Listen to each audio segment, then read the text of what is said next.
So I am here at the Cambridge Military American Cemetery. It's vast, absolutely vast.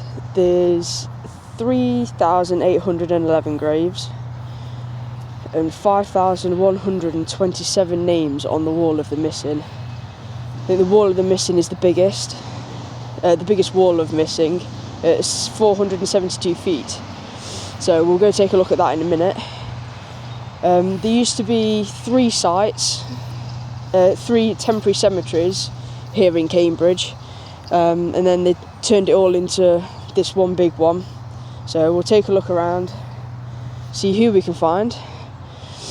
Most of the people here were generally killed in either the Battle of the Atlantic or through the strategic bombing of Northern Europe. So there's quite a lot of pilots here. So we've got Lester Bennett, the 34th Bomb Group. So there's plenty of bomber crews around. There's also links to Band of Brothers and Masters of the Air here as well. So we're going to take a look at those guys.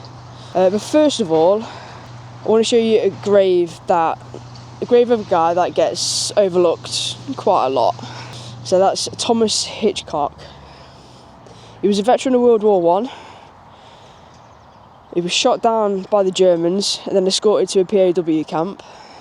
On the way to the camp, he jumped off a train, hid in the woods during the day, and then walked over 100 miles for 8 nights to the safety of Switzerland. That must have took some doing. He then went on to compete in the 1924 Olympics and won silver in polo. But during World War II, he played a huge part in the development of the P-51 Mustang. So he was one of the ones that made the decision to switch from the Allison engine to the Packard-built Rolls-Royce engine. And he was actually killed while he was test flying one of the experimental P-51s. He was doing his test and he was unable to pull out of a dive. Obviously it hit the ground and he was killed.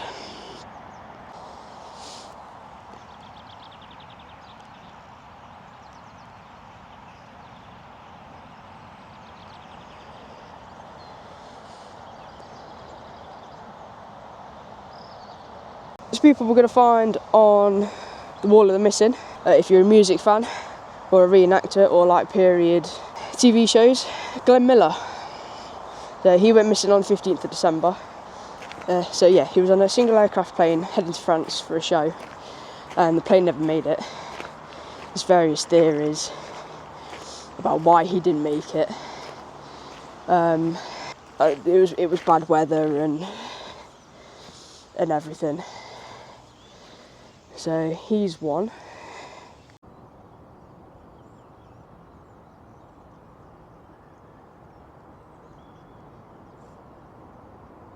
So another person on the Wall of the Missing is Joseph P. Kennedy. He's the brother of JFK. His plane actually exploded while on a mission to attack a German rocket plant in France. So he's on the wall. So let's see if we can go find him. So somebody else on the Wall of the Missing is Leon Vance. He was a Medal of Honor recipient. He was wounded on the 5th of June, survived while bombing German coastal positions. Air evacuation plane he was on to go back to the US just vanished without a trace in the Atlantic somewhere. So he got his Medal of Honor for what he did on the 5th of June that day.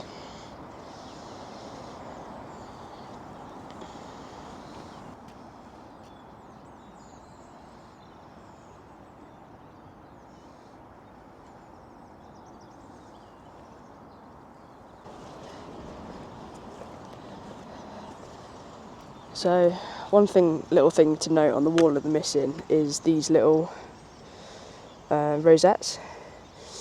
So Russell Chintwood was originally missing, but then they since found his body, which is why they've put that little rosette. There it is. That little rosette next to his name. There's actually quite a few of them that have since been found. I'm not sure how many, but you can see them sort of dotted around.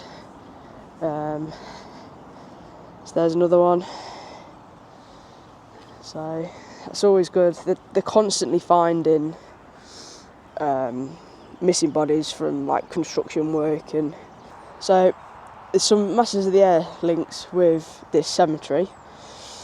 The first one being you see the guys on base talking, and then you see a crash in the background, and Egan and Cleven and a few of the others go over to see this crash, to see what happened. The pilot of that, Woodrow Barnhill, was flying Flak Shack on a training mission on July 16th, 1943. He banked to the right, lost altitude, only 3 survived, 7 were killed, including the pilot, Woodrow Barnhill, and he's buried here in this cemetery. That flight lasted less than 30 seconds.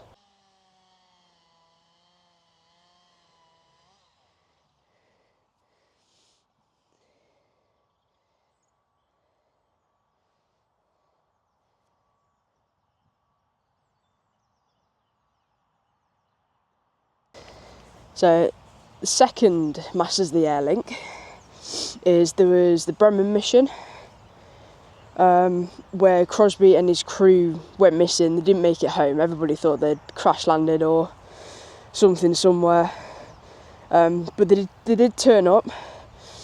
So one guy on Crosby's team was injured, but when they crash landed, everybody survived the crash, but this guy unfortunately died of his injuries a little bit later on in hospital. But during the flight he carried on manning his gun, did his job, survived the crash, died of his wounds later. He got the Distinguished Service Cross and the Distinguished Flying Cross. So we're going to find him, Lester Saunders.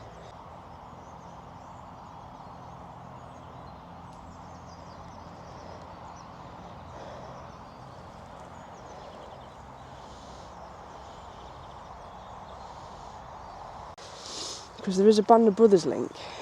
So, this guy, George Lavinson, jumped into Normandy, would have served with the likes of Dick Winters, Malarkey, and all those guys we know.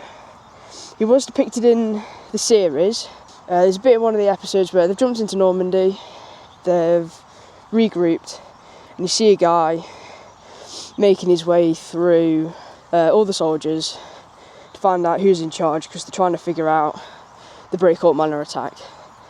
At this point they don't know Meehan and everybody on his plane have been killed, so everybody looks at Winters and is like, you're in charge, you need to go sort this out.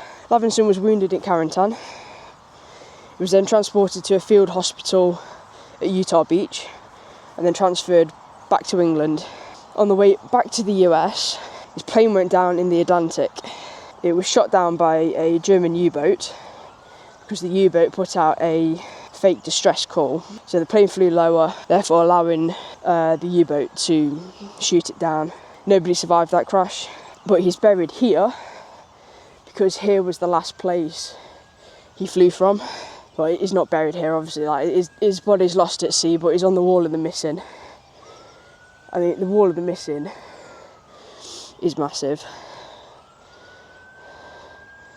So it stretches the whole length of the cemetery at 427 feet long. I'm pretty sure it's the biggest Wall of the Missing, well, especially from World War II anyway. The Menin Gate's at least like 10 times that for World War I.